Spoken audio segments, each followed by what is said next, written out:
Are you a little confused on how to turn dark mode on YouTube Studio? Well, if so, you've come to the right place because today I'm here to show you just that. Let's get started.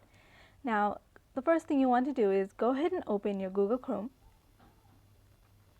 and then just type in YouTube Studio.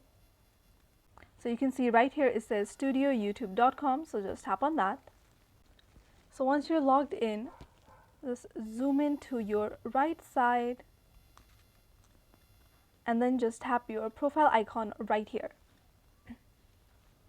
So at the second last option, you'll see it says appearance right here.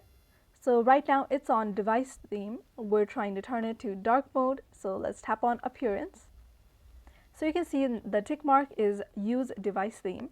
So if I want it on my dark theme, I will just tap on this. And you can see automatically it is now in dark mode. So that is how you turn dark mode on YouTube Studio. If your problem was solved and you're satisfied, do leave a like, comment, and subscribe.